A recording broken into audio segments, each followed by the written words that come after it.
오늘은 빛의 자녀들처럼 이런 제목으로 함께 은혜를 받고자 합니다. 진실한 그리스도인들은 큰 변화를 경험하게 됩니다. 내가 힘써서 변화되기보다도 하나님이 우리를 그렇게 변화시키십니다. 그 하나님께서 주시는 그 변화를 성경에서는 어떻게 묘사하고 있는가 하면은 전에는 이러이러했는데 이제는 이러이러하게 됐다. 이런 표현으로 변화를 말합니다. 에베소서 2장 3절에서 6절을 읽어봅니다.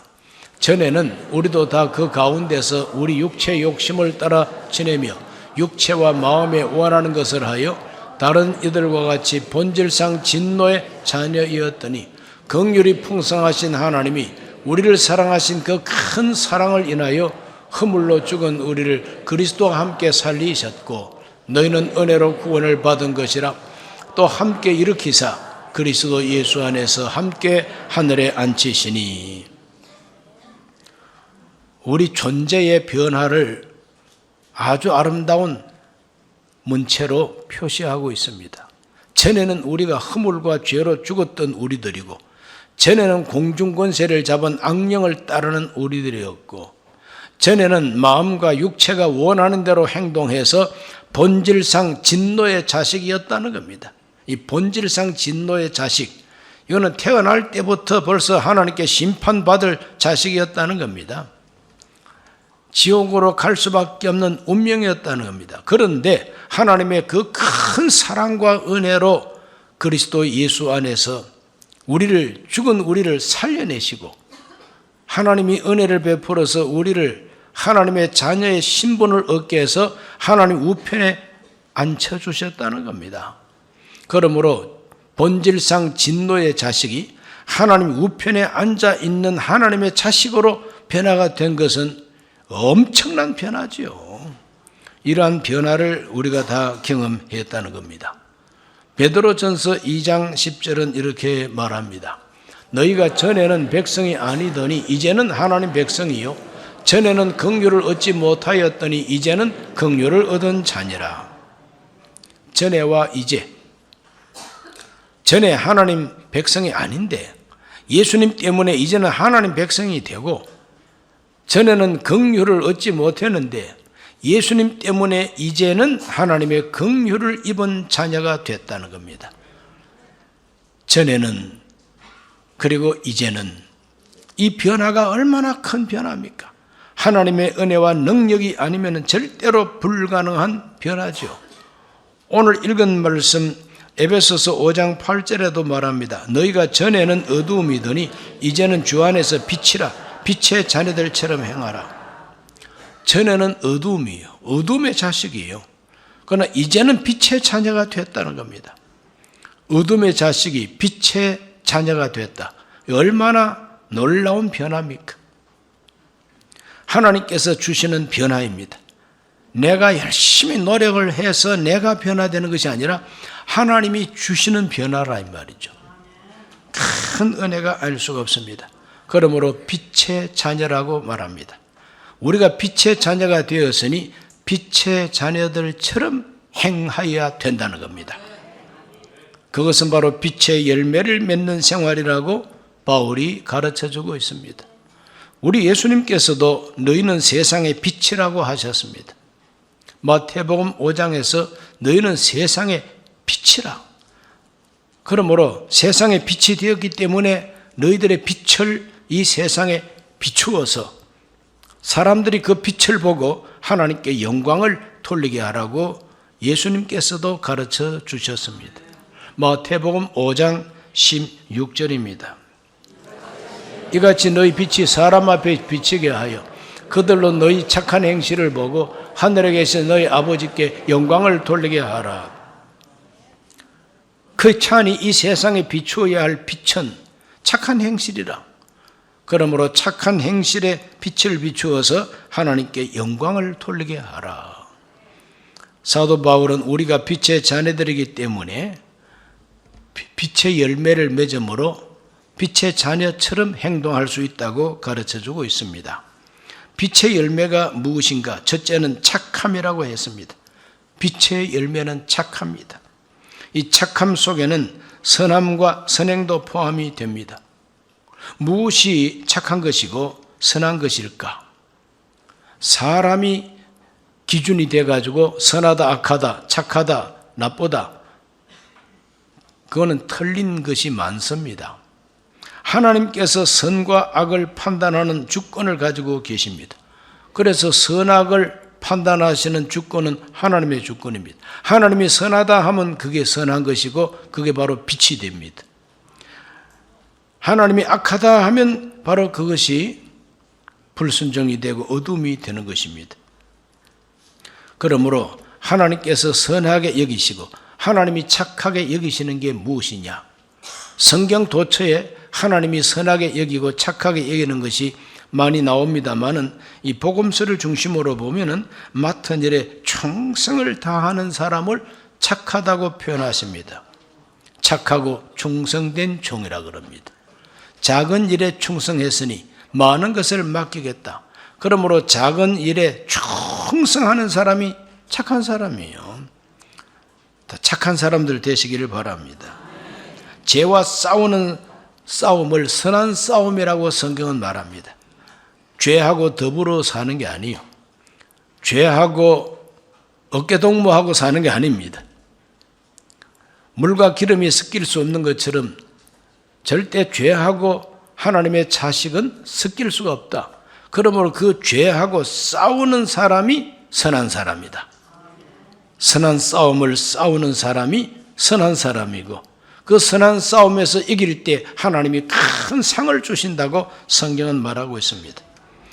선한 싸움을 싸우게 되시기를 바랍니다. 사도행전 10장 38절을 읽어봅니다. 하나님이 나사렛 예수에게 성령과 능력을 기름 붓듯 하셨으매 그가 두루 다니시며 선한 일을 행하시고 마귀에 눌린 모든 사람을 고치셨으니 이는 하나님이 함께 하셨음이라. 사도행전이 표하고 있는 선한 일, 예수님께서 두루 다니시면서 선한 일을, 착한 일을 행하셨다 그랬어요. 우리 예수님께서 두루 다니시면서 하신 일이 뭐냐? 그건 바로 천국 복음을 전파하시고 하나님의 뜻을 가르쳐 주시고 병든 사람, 귀신 들린 사람을 고쳐주시는 일을 했습니다. 이 세 가지 일을 예수님께서 열심히 하셨습니다. 다른 일은 하지 않았습니다. 이 세 가지 일을 주로 하셨습니다. 가르치고 고치고 전도하시는 일이요. 마귀에게 눌린 자를 고친 것도 선한 일입니다. 두루 다니시면서 복음 전하고 두루 다니면서 말씀 가르치고 두루 다니면서 병든 자를 치료하는 일은 선한 일입니다. 이것이 선교하는 일입니다. 이것이 바로 전도하는 일입니다. 이것이 우리 성도들이 서로 돌아보는 신방하는 일입니다. 이 모든 선한 일에 힘쓰시기를 주 이름으로 축원합니다. 그리고 구제하고 선한 말로 성도들에게 덕을 세우는 사람은 선한 사람입니다. 착한 사람입니다. 에베소서 4장 28절과 29절 도둑질하는 자는 다시 도둑질하지 말고 돌이켜 가난한 자에게 구제할 수 있도록 자기 손으로 수고하여 선한 일을 하라. 무릇 더러운 말은 너희 입 밖에도 내지 말고 오직 덕을 세우는 데 소용되는 대로 선한 말을 하여 듣는 자들에게 은혜를 끼치게 하라. 전에 도둑질을 하던 도둑이 변화가 돼가지고 자기 손으로 이제 열심히 노력을 해서 정당하게 돈 벌어서 가난한 사람을 구제하는 일은 선한 일이라 그랬어요. 우리 모두가 다 선한 일에 힘쓰시기를 바랍니다. 덕을 세운다고 하는 것은 그 상대방을 높여주고 그 인격을 귀하게 여겨주고 자존심을 가지게 해주고 긍지를 가지게 해주고 발전하게 해주고 행복하게 살 수 있도록 도와주는 것이 덕을 세우는 일입니다. 우리 성도들은 피차간에 덕을 세우는 사람이 되어야 될 줄로 믿습니다. 새신자가 전도를 받고 교회를 다니는데 교회 와서 가만히 이렇게 보니까 이 세속 사람들보다도 더 못한 점들도 발견하게 되는 수가 있습니다. 그래서 전도하다 보면 이런 말이 있습니다. 너희 교인들 때문에 네가 다니는 교회를 못 가겠다 그럽니다. 너희 교회 교인들 때문에 너희 교회를 내가 못 가겠다. 그 말은 무슨 말입니까? 이미 교회 잘 다니는 사람들, 그들 속에 좋지 못한 일이 많다는 겁니다. 덕을 세우기보다는 상대방을 허물어 내리고 시기하고 질투하고 뭐 여러 가지 험담하고 말이 많어. 그러니까 새신자가 내가 이 교회를 다니다가든 저런 사람들처럼 될까 봐 겁난다. 그러면 그 교회 못 다니는 거 아니겠어요? 그러면 교회를 부흥시키는 데 있어서 걸림돌이 되는 게 뭐냐? 먼저 믿는 사람, 특별히 더 오래 댕긴 사람, 또 교회 직분을 가진 사람일수록 자기 자존심만 세우려고 그러고 대접만 받으려고 그러고 그래서 다른 사람하고 자꾸 경쟁하려고 그러고 헐뜯고 비난하고 비웃고 조롱하고 이런 잘못된 태도가 있으면은 그 교회는 절대 부흥될 수 없죠. 그런 지구역은 발전이 될 수가 없는 겁니다. 많은 사람을 교회로 인도해도 부족한데 들어오는 사람을 내쫓아버리고 잘 믿는 사람도 내쫓아버리면 어떻게 교회가 부흥되겠습니까? 덕을 세우는 사람들 되시기를 바랍니다. 말 가지고 덕 세우기를 바랍니다. 선한 말을 해야 된다는 거예요. 선한 말. 그 선한 말을 하는 사람이 선한 사람이죠. 하나님이 인정하는 선한 말로 은혜를 끼치게 되시기를 바랍니다. 에베소서 5장 4절은 말합니다. 누추함과 어리석은 말이나 희롱의 말이 마땅치 아니하니 오히려 감사하는 말을 해라. 감사하는 말을 많이 하게 되시기를 바랍니다. 덕을 세우지 못하면 아직까지 미숙한 사람이고 교회를 아무리 오래 다녔다 할지라도 덕을 세우지 못하면 아직까지 초보에 불과한 것입니다. 초보인 줄도 모르고 내가 얼마나 오래 댕겼는데 그러면서 교만해져 버린 정말 참 대책이 없는 사람입니다. 오늘 우리들은 자신을 살펴야 됩니다. 내 자신을 살펴서 좀 더 차원 높은 신앙생활을 할 수 있어야만 됩니다. 빛의 자녀가 맺어야 할 착함의 열매를 맺어야 되겠습니다. 두 번째 열매는 의로움인 것입니다. 의로움이 뭐냐? 그건 바로 정의와 공의요 정당한 것이 바로 의로움이라 할 수가 있습니다. 하나님이 인정하시는 그 의, 정의가 뭐냐? 옳은 것이요 바른 것이요 정당한 것입니다. 옳고 바르고 정당한 것이 의가 됩니다. 그 사람은 세상을 똑바로 살게 됩니다. 하나님이 인정하시는 정의롭게 살면은 똑바로 살게 되고 정당하게 살게 된다는 겁니다. 술 취한 사람은 똑바로 설 수가 없습니다. 중심을 잡을 수가 없습니다. 참 부끄러운 이야기를 합니다. 제가 고등학교 때 친구들하고 술집에 가가지고 돼지갈비 구워놓고 소주 마셨어요. 소주를 얼마나 마셨는지 모르겠지만 소주를 한 병 정도는 마신 것 같아요. 그런데 전에는 안 그랬는데 그날따라 뭔가 좀 몸이 허약해졌던지 술 마시고 길거리에 촥 나오는데 나는 똑바로 걸어 나오는데 자꾸 쓰러지고 넘어져요. 내가 보기에는 내가 바로 서는 줄 알았는데 그게 바로 선 게 아니라 또 넘어집니다. 아스팔트가 막 파도를 치면서 나한테 다가와요. 시내 버스가 큰 버스가요 콩알만큼 보이기도 하고 또 커지기도 하고 이상합니다 그냥. 그래 설 수가 없어요. 그래 친구들이 부축을 하고 해가지고 겨우 집에 왔습니다. 그런 경험을 하고 난 다음에 너무 자존심 상하고 기분이 나빠가지고 다시는 술 안 마셨습니다. 그때 예수님을 믿기 이전입니다. 이상하게 그런 경험을 하니까 막 기분이 그렇게 나빠요. 그리고 자존심이 상합니다. 내가 이래봐도 우리 학교에서 체육부 기계체조 내가 정말 참 대표가 되고 부장인데 길고 긴 이 학교 철봉을 그냥 막대기도 안 가지고 탁 걸어가면 걸어갔다가 왔다가 이렇게 이제 하는 사람이고 턱걸이 했다면 50번 이상은 하는 그런 사람인데 이거 어떻게 바로 설 줄도 모르고 넘어지고 자빠지니까 막 기분 나쁘고 자존심 상해서 다시는 술 안 마셔버렸어요. 중심을 잡는다는 게 참 중요합니다.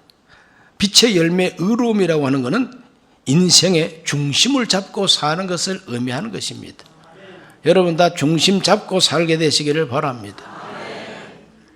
건물이 똑바로 서고 무너지지 않으려면 수직을 잡아야 돼요. 건물이 수직을 못 잡고 삐딱하게 건물을 세우면 아무리 잘 지은 집도 쓰러집니다. 넘어집니다. 수직으로 건물을 세워야만 됩니다. 그럼 수직은 어떻게 잡느냐? 그 수직은 내가 만드는 게 아니에요. 수직은 내가 만드는 게 아니고 이 지구 중심에서 중력이라고 하는 법칙이 있어가지고 그 중력의 법칙에 의해서 지구의 중심으로 모든 물체를 끌어당기는 힘이 있습니다. 그 힘을 이용해가지고 수직을 잡을 수가 있어요. 그래서 공중에다가 돌을 매달고 추를 매달면은 수직으로 서게 돼 있습니다. 왜? 중력의 법칙에 의해서인 것입니다. 우리가 서 있는 바로 이 자리에 제가 수직으로 서서 성도들에게 말씀을 전합니다. 그런데 내 딛고 있는 이 발에다가 파이프를 저 땅속으로 받기를 시작해가지고 끝까지 지구를 뚫어버린다면은 떡정교 사거리에서 이렇게 뚫기 시작한 이 파이프가 어디로 나옵니까? 그건 틀림없이 저 남미로 나오게 돼 있어요. 뭐 남미의 파라과이든지 아니면은 뭐 브라질이든지 이런 쪽에서 파이프가 나가게 돼 있죠. 우리가 생각할 때는 파이프를 내려 보냈는데 그 사람들은 파이프가 땅에서 한번 올라온단 말이에요. 그 희한하죠. 이 지구가 둥겁니다. 이 둥근 지구에 우리가 서 있는 이 자리가 수직인데 반대편에 있는 사람은 우리가 볼 때는 나하고 거꾸로 서 있어요. 거꾸로 서 있는데도 그 사람은 자기가 선 것이 수직이래. 희한하지 않습니까? 왜 그런가? 이게 다 중력의 법칙 때문에 그런 것이죠. 우리 인생의 중력의 법칙은 뭐냐? 하나님이 살아 계셔서 하나님의 말씀이 바로 우리의 중력이 되는 것입니다. 핵심이 되는 겁니다. 중심이 되는 것입니다. 그러므로 하나님의 말씀을 따라서 사는 것이 의로움이에요. 하나님이 옳다 하는 것이 옳은 것이고 하나님이 아니다 그러면 그건 아닌 거예요. 그렇기 때문에 빛의 자녀들은 하나님의 의를 추구하는 생활을 하게 됩니다. 마태복음 6장 33절은 이렇게 가르칩니다. 그런즉 너희는 먼저 그의 나라와 그의 의를 구하라. 그리하면 이 모든 것을 너희에게 더하시리라. 오늘 우리 모두가 먼저 그의 나라와 그의 의, 하나님의 통치권, 하나님께서 주시는 법, 명령, 이것을 우리의 중심으로 삼고 이것이 가장 옳은 것이고 이것이 정의요, 이것이 정당하다고 하는 것을 믿고 그렇게 순종하며 살게 되시기를 주의 이름으로 축원합니다. 빛의 자녀들은 하나님의 정의와 공의를 지키기 위해서 자기에게 손해가 되더라도 세상과 싸우면서라도 그 법을 지키기를 힘씁니다. 마태복음 5장 10절에 의를 위하여 박해를 받은 자는 복이 있나니 천국이 그들의 것임이라. 그러므로 이 죄하고 어깨동무하고 살 수가 없어요. 이 죄하고 더불어 살 수가 없습니다. 그러므로 죄와 싸우는 사람이 되는 것이고 하나님이 옳다고 하는 대로 하나님이 바르다고 하는 대로 살기 위해서 우리는 이 세상의 불의와 싸우고 혹시 우리를 박해하더라도 감수하면서 이렇게 싸우면서 살아가는 그 사람의 생활이 의로움인 것입니다. 빛의 열매 가운데 의로움은 참으로 중요한 것입니다. 한 나라를 떠받치는 기둥도 의로워야 되는 것이고 심지어는 하나님 나라 보호자도 하나님의 공의와 정의가 그 보호자를 바치고 있다 그랬지 않습니까? 오늘 우리 모두가 하나님의 공의와 정의를 하나님이 정당하다는 대로 살아가게 되시기를 바랍니다. 그런데 그렇게 못 사는 것이 문제예요. 옳은 줄 알면서도 그렇게 못 살고 바르다는 걸 알면서도 그렇게 못 살고 하나님의 법이 이렇다고 하는 걸 알면서도 그렇게 살지 못하는 게 우리 인간의 실존입니다. 이 문제를 어떻게 하면 좋을까? 그래서 옛날 사도 바울은 오호라 나는 곤고한 사람이로다. 이 사망의 몸에서 누가 나를 건져내겠느냐? 내 마음으로 아무리 하나님 법을 즐거워해도 내 속에 다른 법이 있어서 나를 사로잡고 있다. 말씀대로 살지 못하도록 나를 꽉 사로잡고 있는 뭐가 있다는 겁니다. 그게 바로 죄의 법이라는 거예요. 그러므로 이 죄에 붙잡힌 우리를 위해서 어떻게 하면 좋을까? 하나님께서 우리를 불쌍히 주셔서 독생자로 이 세상 오셔서 어렵지 못하고 정당하지 못하고 바르지 못하게 살았던 우리의 죄를 예수님이 다 대신 짊어지고 십자가에서 속량해 주셨습니다. 대신 죽어 주셨습니다. 보배로운 피를 흘려 우리 죄값을 갚아 주셨습니다. 진실한 마음으로 나는 죄인입니다. 용서해 주옵소서. 회개하는 사람에게 하나님은 의롭다고 인정해 주십니다. 의롭지 못한데 의롭다고 인정해 주신단 말이죠. 그러니까 은혜죠. 오늘 우리 모두가 의로움의 열매를 맺고 살아야 되겠는데 의롭지 못하게 산 것은 예수님이 책임져 주셨다고 하는 이 하나님의 의를 믿고 의지하고 그 의를 찬양하면서 살아야 될 줄로 믿습니다. 이렇게 하나님의 거룩한 의로움을 열매로 맺는 것이 빛의 자녀들의 모습이 되어야 된다는 겁니다. 세 번째는 진실함입니다. 빛의 열매는 진실이다. 빛은 바로 진실이다. 빛은 모든 걸 드러나게 합니다. 빛이 확 비추면은 그 앞에 숨을 것이 없어요. 숨길 것이 없습니다. 빛 앞에는 다 드러나게 되어 있습니다. 나도 드러나고 너도 드러나고 모든 비밀이 빛 앞에서 다 드러나게 되어 있습니다. 그러므로 빛은 심판이기도 한 것입니다. 그 빛 앞에 우리가 해야 할 첫 번째 진실은 뭡니까? 그건 회개하는 것입니다.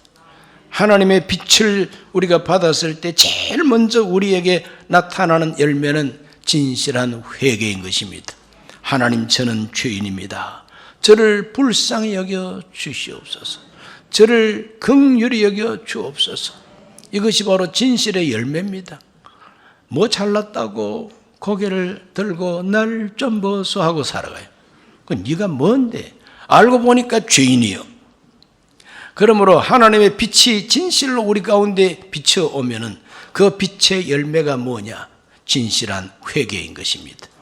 나는 죄인으로소이다. 불쌍히 여겨 주소서. 그리고 하나님의 진실을 우리가 알게 되면은 거짓말을 할 수가 없습니다. 거짓에 머물러 있을 수가 없습니다. 하나님은 진실이십니다.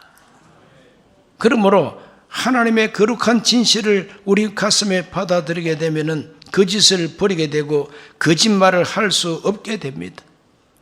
그런 현상이 바로 열매죠. 그러나 실제 우리의 삶 속에는 거짓말이 너무 많습니다. 까만 거짓말도 있고 빨간 거짓말도 있고 하얀 거짓말도 있고 거짓말 종류도 많습니다. 지금 우리 대한민국 사회의 가장 큰 문제가 뭐냐? 너무 거짓이 많다는 겁니다. 그것도 뭐 저 골목에서 애들이 거짓말하는 정도가 아니고 사업하다가 뭐 서로 거짓말하고 이렇게 뭐 흥하고 망하고 하는 이런 정도의 거짓말이 아니라 나라를 송두리째 망하게 하는 거짓말. 국민들이 아무리 투표를 해도 국민들의 뜻하고는 관계없이 그 사람들의 마음을 선동해가지고 엉뚱한 대통령을 뽑아버리게 하는, 국회의원을 뽑아버리게 하는 이러한 선동, 거짓말. 이걸 조직적으로 단체에서, 조직적으로 언론 매체에서, 방송 매체에서 신문 기자가 기사로 쓰고 그걸 방송으로 내보내고 이렇게 함으로써 국민들이 거짓말을 믿게 한다. 그래서 그 거짓에 속아가지고 나라가 망할 수도 있는 겁니다. 이런 정도의 큰 거짓말이 조직적으로 대한민국을 지금 뒤덮고 있습니다. 이 먹장구름을 뚫고 한 줄기 빛이 지금 대한민국 사회에 임해야만 되는 것입니다. 1961년 5월 16일 박정희 장군이 혁명을 일으켰어요. 소위 말해서 군사혁명이고 또 그걸 미워하는 사람은 쿠데타라고 막 그럽니다. 군사혁명 일어났습니다. 그 군사혁명 일어났을 때에 제일 먼저 한 일이 뭐냐면은 깡패를 소탕하는 일. 군인들이 총 메고 탄창 속에 총알 장전해서 깡패를 다 잡아들였습니다. 그럴 때 수많은 사람들이 박수 쳤어요. 저 못된 깡패들, 정치 깡패들 싹 잡아갑니다. 얼마나 양 통쾌했겠습니까? 그 가운데 몇천 사형시켜버렸어요. 그러므로 깡패 노릇을 잘못하면 죽는 수가 있다 이러니까 그냥 사회가 조용해지는 것이죠. 두 번째로 잡아들인 사람들이 신문 기자들, 방송 기자들입니다. 이 언론사에 종사하는 사람들이 얼마나 거짓말을 그때도 많이 하고 북한에서 지령하는 걸 그대로 그냥 내놓고 이러다 보니까 사회가 막 혼란합니다. 그래서 군사혁명을 일으켜가지고 기자들 차 다 잡아가고 언론 방송사들 다 장악을 해서 그걸 분류를 하고 반공을 국시의 제1로 삼는다 그랬어요. 반공을 국시의 제1의로 삼고 구악을 일소하겠다고 이렇게 혁명을 일으켜가지고 국민들의 지지를 받았습니다. 국민들이 막 박수를 쳤습니다. 결국은 박정희 장군이 대통령 출마했을 때에 강압적으로 대통령 된 거 아닙니다. 전국 사람들이 지지를 했기 때문에 그가 대통령이 될 수가 있었고 그래서 나라 경제 발전을 위해서 많이 노력함으로 오늘 이 대한민국의 성공의 기초를 놓게 된 것이죠. 악을 일소하고 거짓을 일소하고 협박하고 공갈하는 깡패들을 일소하고 반공을 가장 중요한 국가 시책으로 내세우다 보니까 이 나라가 조용하게 되고 발전을 위해서 기초를 잡게 됐다고 하는 건 역사적 사실입니다. 정치 전문가들, 정치꾼들은 말합니다. 그게 바로 독재였다 하고 욕합니다. 그러나 그때 정치인들이 한 일이 뭡니까? 나라의 발전을 위해서 한 일이 뭐냐고. 그렇기 때문에 5.16 군사 쿠데타는 성공적인 쿠데타였다는 것이 사실입니다.